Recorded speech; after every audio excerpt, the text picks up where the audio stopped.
Bonjour à tous, bonjour YouTube et bienvenue donc dans cette nouvelle vidéo, ce nouveau live où on va parler d'une nouvelle recrue du Stade Rennais. J'avais déjà parlé pendant les fêtes de l'arrivée de Seko Fofana du côté de Rennes. Aujourd'hui, on va évoquer le cas d'un trentenaire, c'est Kyogo Furuhashi, attaquant japonais qui donc a rejoint le Stade Rennais moyennant une dizaine de millions d'euros. Alors certains disent 12, d'autres disent 10. On est sur 8 millions de livres sur les sources du côté de l'Angleterre. Mais ce qui est sûr, c'est que le transfert de Furuhashi entre dans le cadre d'un double transfert avec le retour de Jota en Écosse. Furuhashi, donc le Stade Rennais va recruter Kyogo Furuhashi contre 12 millions d'euros. L'accord entre les deux clubs est double puisqu'il intègre un retour de Jota en Écosse. Alors a priori, là aussi selon les sources, ça fluctue, mais du côté de l'Angleterre, on nous dit par exemple, ou de l'Écosse, on nous dit c'est une opération blanche, c'est-à-dire c'est le même montant, et en plus, Rennes a mis une clause, un pourcentage à la revente en cas de revente de Jota, ils auraient mis 10% dessus. Donc, en gros, ce qu'il faut imaginer, c'est que Rennes a fait Jota pour 8 millions l'été dernier, Jota ça fonctionne pas, il a quasiment pas joué, on va aller voir ses stats vite fait, mais Jota il en est à 330 minutes de jeu, un but marqué en Ligue 1. Donc ça ne fonctionne pas et Sampaoli n'en veut plus. Donc qu'est-ce qu'on fait? Il a signé un contrat de 3 ans.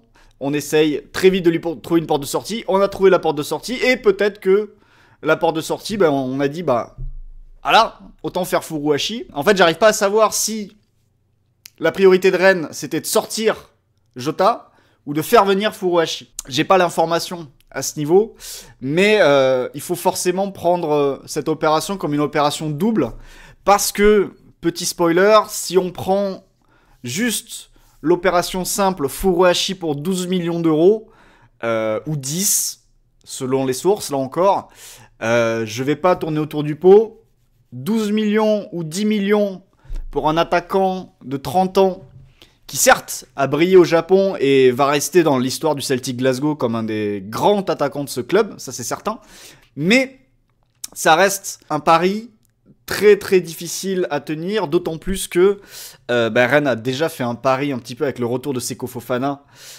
qu'il va falloir intégrer, mais là Furuhashi on est à un autre niveau de pari, on est encore au-dessus de mon point de vue, et vous allez comprendre pourquoi. Néanmoins, Furuhashi, donc sa carrière, il avait fait carrière au Japon et transféré pour 5 millions du côté du Celtic. A priori, le Celtic n'en attendait pas monts et merveilles non plus quand ils l'ont pris. Et pourtant, ça s'est très bien passé, puisque Furuhashi, il part du Celtic avec d'excellentes stats, comme vous le voyez à droite ici. 165 matchs joués, 85 buts marqués, 19 passes décisives, et notamment 52 buts et 12 passes décisives en une centaine de matchs de première division écossaise. Donc franchement, là-bas, il a percé, là-bas, il a laissé une trace, il n'y a rien à dire là-dessus. Et notamment lors de la saison 2022-2023 ici, où il met 23 buts et 3 passes en 31 matchs de championnat. Le problème de tout ça, évidemment, c'est que le championnat écossais, lors de ma dernière vidéo, j'avais parlé de Santiago Jiménez, de Brian Brobé, des cibles prétendues de l'Olympique de Marseille et de leur championnat, l'Eredivisie. Et j'avais dit que l'Eredivisie, c'était le championnat où il y avait en Europe en tout cas, où il y avait la plus grande amplitude entre les meilleurs et les pires joueurs. Il y a un deuxième championnat qui peut coller à cette définition, mais c'est la première ligue écossaise, parce que entre le Celtic et les Rangers champions et le bas du classement, il y a vraiment beaucoup d'écart. Et donc, pour savoir où se situe Furuhashi, ce ne sont pas forcément ces statistiques dans le championnat écossais qu'il faut prendre en compte, mais on peut aussi se pencher sur ce qu'il fait en Europe, puisque avec le Celtic, il a plusieurs campagnes de Ligue des Champions derrière lui, durant les 3 saisons qu'il a passées là-bas. C'est bien ça, puisqu'il est arrivé en 2021-2022, 2022-2023, 2023-2024, 3 ans et demi en réalité, avec 2024-2025, la saison en cours. Je vais vous montrer ça maintenant. Donc là, vous voyez pas sur le côté gauche, mais vous avez les saisons. Donc on a les 4 saisons en Écosse, enfin 3 saisons et demie, bien sûr. Et ensuite, vous avez ici toutes ces campagnes de Ligue des Champions que j'ai regroupées au même endroit, donc c'est entre 2002 et 2025, et sa campagne de Ligue Europa sur la saison 2021-2022. Voilà, pour vous expliquer comment le truc est présenté. Et ça, c'est le total, la moyenne en gros, son bilan au niveau en Coupe d'Europe. Pour avoir une idée de la différence. Et là déjà, ce qui est frappant avec Furuhashi, avec ce tableau, c'est que vous voyez, ça c'est sa production expected goals et expected assists en championnat. Et ça, c'est ce que devient sa production en Ligue des Champions et en Coupe d'Europe. Et on voit vraiment que entre le championnat ici et la Ligue des Champions, il y a un sacré écart. On divise quasiment par 3 ou 4. Allez, par 3, on va pas trop exagérer. La production. Et ça déjà, ça montre que ce qu'il fait en Premiership, c'est pas transposable à la Ligue des Champions. Et c'est aussi pas transposable pour le Celtic. C'est pas quelqu'un qui arrive à exister autant en Ligue des Champions et en Coupe d'Europe qu'en championnat. À l'inverse, par exemple, d'un Mika Biret, qui avec le Sturm Graz, avait exactement les mêmes chiffres entre le championnat et la Ligue des Champions. Deuxième petite chose à relever, c'est au niveau des buts et au niveau de la finition, parce qu'on parle d'un avant-centre, je ne l'ai peut-être pas précisé, mais un avant-centre qui peut jouer sur les côtés, mais vous allez voir que ses meilleures actions, c'est vraiment dans une position d'avant-centre. Et vous noterez que autant il a surperformé lors de son arrivée et de sa première saison pleine dans le championnat écossais, autant depuis 2 saisons, il est légèrement en sous-performance devant le but, puisqu'il est à, on va dire, 24 buts marqués pour un peu plus de 28 XG obtenus. Donc un petit différentiel sur 2 ans de 4-5 buts en sa défaveur. Alors qu'il avait éclaté en sa faveur, vous voyez ici, sa première année, pour 19 XG, il a mis 27 buts. Donc là, on était vraiment sur un joueur à son prime. Et justement, en parlant de prime, ça va m'amener vers la fiche suivante ici. Voilà donc où se situe Furuhashi selon donc notre modèle d'Ismaël Affoud, qui voit l'évolution du joueur et qui le considère aujourd'hui comme un bon titulaire en national, voire maintien en Ligue 2. Vous voyez ici. Alors sachez que c'était un modèle aussi qui était sévère, notamment avec Jiménez sur sa dernière saison. Mais on va tirer la même conclusion que pour Jiménez. On va prendre en compte le meilleur niveau de Furuhashi. Et à son prime, qui remonte quand même un petit peu, ça fait bien 1, 2, 3 saisons, 2 ou 3 saisons. À son prime, il était évalué en effet comme un joueur digne de la Ligue 1 et du championnat français. Néanmoins, comme vous le voyez, on est quand même sur la pente descendante ici. Et la question c'est, un joueur de 30 ans, est-ce que mettre une telle somme sur un joueur de 30 ans, alors certes, comme je l'ai dit tout à l'heure, il y a la sortie de Jota dans l'autre sens, et ainsi de suite. Mais quand on voit ces chiffres-là, en tout cas, et quand on voit les datas de Furuhashi, la seule conclusion qu'on en tire, si on oublie la question de Jota qu'on envoie de l'autre côté, je pense que jamais un club de Ligue 1 va sur un profil comme lui, maintenant, à 30 ans, et pour une telle somme. Voilà. En tout cas, si on s'arrête sur les datas, parce que quand on regarde les chiffres, aussi, et quand on regarde surtout son radar en haut à droite, donc le radar ici, ça c'est le radar d'un joueur de surface et d'un finisseur. Parce que quand vous avez qualité des occasions, NPXG, but marqué, et que vous avez quasiment rien d'autre dans le radar, on est sur quelqu'un qu'on va surtout attendre dans la surface de réparation, dans les derniers mètres, en rupture pour se retrouver en bonne position, lancer en profondeur et ainsi de suite. Vraiment, quand il n'y a rien d'autre, c'est ce qu'il faut retenir et c'est ce à quoi il faut s'attendre. Et les petits passes D potentiels, vous pouvez vous dire que c'est un joueur qui peut faire des dernières passes aussi quand il est dans la surface. On va aller voir des images. Et donc, c'est le numéro 8 pour information au Celtic. Numéro 8, que vous allez voir jaillir dans la surface, ici. Voilà, bien placé entre les deux défenseurs. Et qui marque son petit but tranquille. Et il y a beaucoup de buts comme ça. Là encore, il est dans le bon tempo. Il y a un vrai sens du but, ça on va pas lui enlever. Ça fait penser un petit peu à Jiménez, que j'avais fait là, il y a quelques jours. C'est que dans la surface, il y a un vrai sens du but. Il peut marquer de la tête, il peut marquer du pied. Il est dans le bon timing dans ses appels. Il arrive à fuir les défenses. Ça, c'est sûr. Maintenant, déjà pour Jiménez, j'avais des doutes quant à la possibilité de transposer ça. Là, il y a une très belle prise de balle et une très belle finition. Donc là-dessus, il n'y a pas de problème.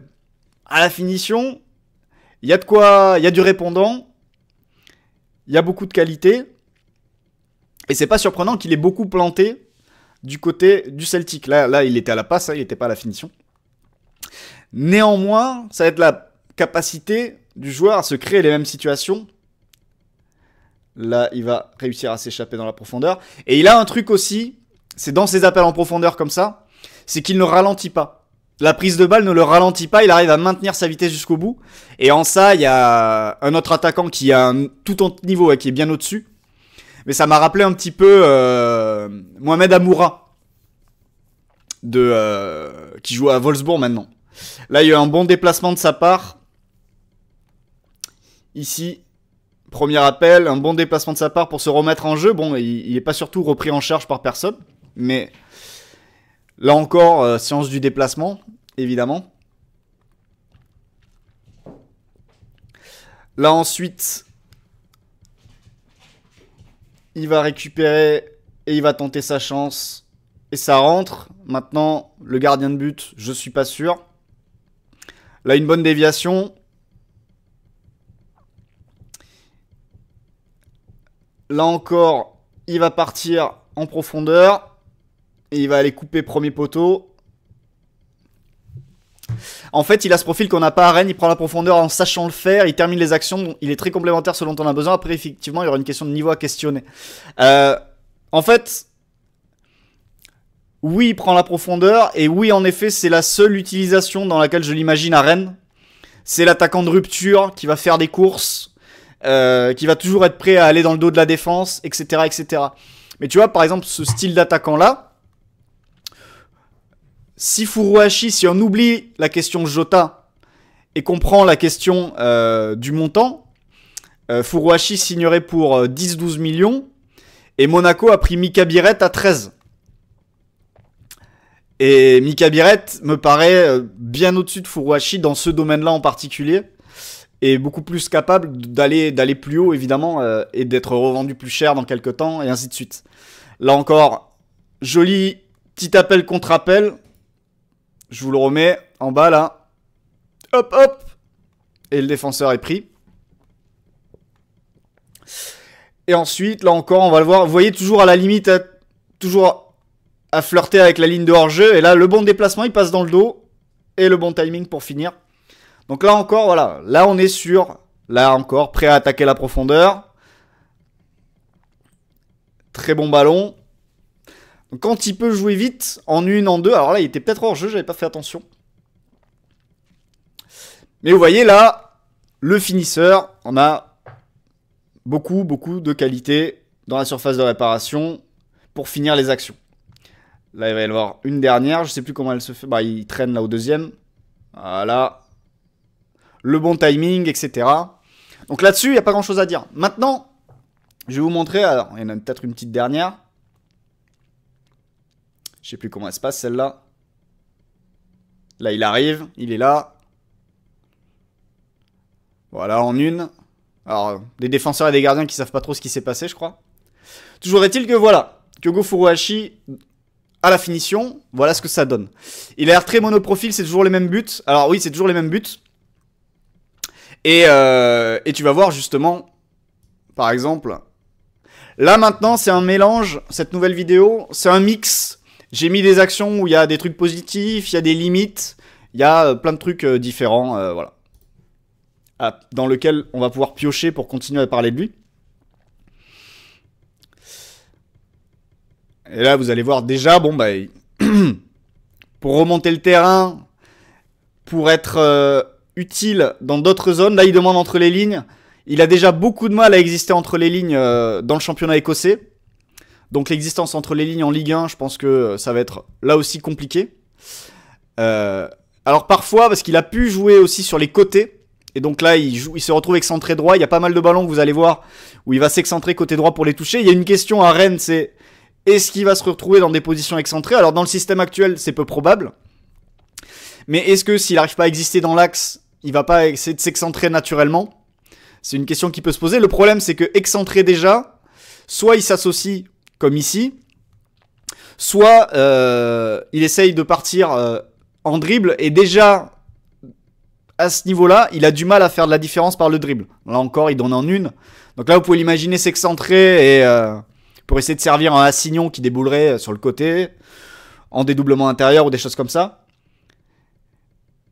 Là, tentative d'association, vous pouvez l'imaginer dans l'axe, essayer de toucher des ballons avec autour de Kalimundo.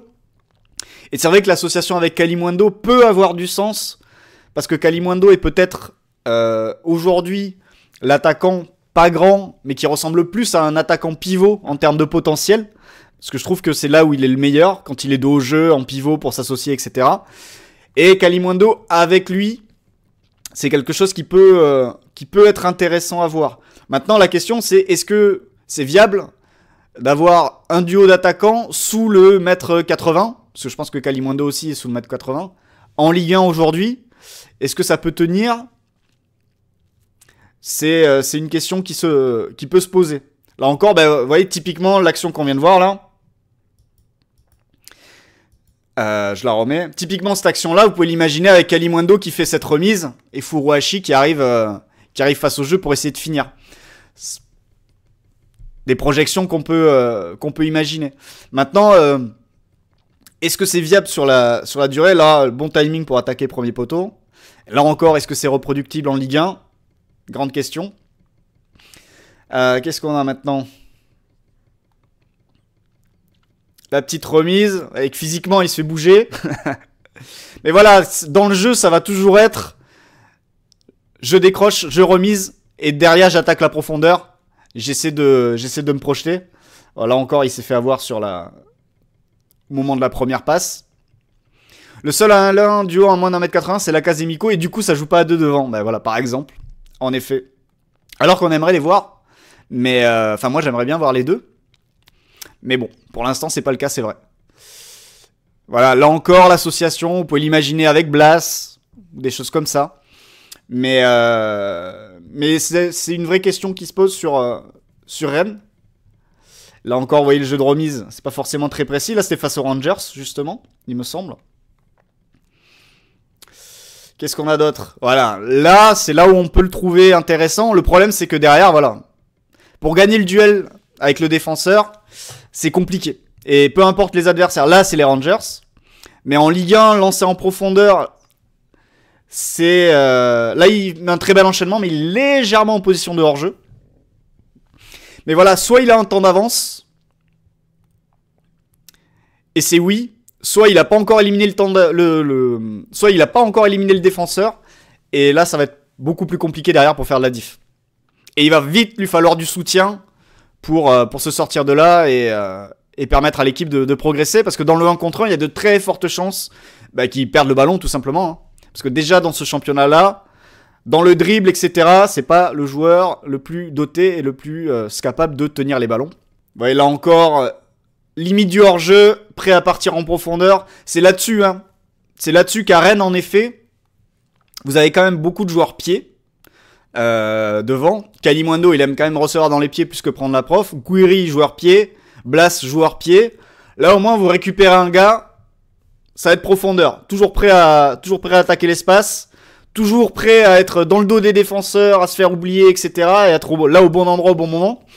Maintenant, la question, c'est combien de fois il va pouvoir le faire par match. Et la question, c'est de ce temps d'avance qu'il arrive à maintenir quand il est au Celtic, est-ce qu'il va réussir à le maintenir aussi en Ligue 1 lorsqu'il va être lancé, par exemple, je sais pas, à 40 mètres du but. Là-bas, il arrive à maintenir, parce que c'est vrai que sa conduite de balle, il ralentit pas, donc c'est intéressant. Mais est-ce qu'il va réussir à maintenir la même chose en Ligue 1 et surtout garder le temps d'avance sur les défenseurs qui reviennent et qui sont plus dotés? C'est la question qui se pose pour Furuhashi. Je pense que de par son profil, Furuhashi est un attaquant qui n'aurait pas intéressé les clubs de Ligue 1. Sincèrement, parce que 30 ans, aujourd'hui, personne en Ligue 1, je pense, à part le Stade Rennais qui a mis 20 millions sur Seko Fofana déjà, ne met 10-12 millions sur un joueur de 30 ans. Alors Rennes met pas vraiment 10-12 millions parce qu'il y a Jota dans l'autre sens, et je pense d'ailleurs que si Rennes n'a pas cette occasion de sortir Jota, je pense qu'ils font jamais Furuhashi. Je pense que c'est plus une opportunité parce qu'on peut sortir Jota ou on peut s'arranger, c'est ça qui crée... j'ai vraiment l'impression que c'est ça qui crée le deal, parce que sinon j'ai vraiment du mal à imaginer pourquoi on irait là-dessus, quoi. Et pour revenir sur ce que tu disais, aujourd'hui le côté chasseur de profondeur, etc., tu peux imaginer que ça se rapproche de ce que faisait Openda quand il arrivait en Ligue 1. Maintenant Openda, une fois qu'il était en contre 1 avec le défenseur, il était capable de l'éliminer.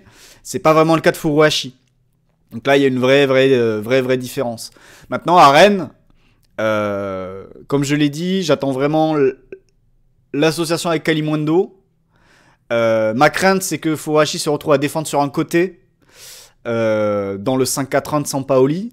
Et là-dessus, je pense que ce serait un peu problématique. C'est quelqu'un qui peut faire les courses, qui peut aller chasser, qui peut aller presser, aller cadrer. Maintenant, est-ce que tu peux mettre Kalimundo sur un côté pour défendre? J'ai du mal à l'imaginer. Donc, il y a peut-être un truc qu'il va devoir réimaginer là-dessus. Peut-être une attaque à 2 et 3 milieux de terrain au lieu de 4 et 1. Enfin voilà, il y a pas mal de choses possibles. Ça peut aussi amener de la petite profondeur pour nos attaques placées, ce qui manque pas mal aujourd'hui. Oui, la petite profondeur, clairement, par contre. Bah, c'est ce que je disais tout à l'heure par rapport à Kalimundo, qui va pouvoir se concentrer sur son taf de pivot. Là, tu auras toujours un mec qui sera prêt à faire ce petit appel dans la surface pour se retrouver en bonne position. Donc là-dessus, c'est sûr que ça va jouer. Et c'est un profil que Rennes n'avait pas, parce qu'il y avait quand même beaucoup trop de joueurs pieds dans cette équipe. Et là, c'est pas un joueur pied, clairement pas. C'est pas un joueur pied en Écosse, et c'est clairement pas un joueur pied quand il va arriver en Ligue 1 aujourd'hui. Et en tout cas, on espère pour Rennes que la réponse à ça sera positive pour Furuhashi, parce que ça reste quand même un beau joueur pour les gens qui connaissent le Celtic, qui ont vu le Celtic jouer. C'est un joueur très sympa à avoir joué. Maintenant, entre la SPL et la Ligue 1, il y a quand même un très gros écart. Et la question, ça va être de savoir s'il arrive à être pertinent en Ligue 1 aussi. Donc voilà, à voir dans une équipe de Rennes où c'est vrai que son association avec Kalimundo rend assez curieux sur le papier. Entre un Kalimundo pivot et un Furuhashi toujours prêt à attaquer l'espace. Il peut y avoir des jeux à 2 ou à 3 intéressants.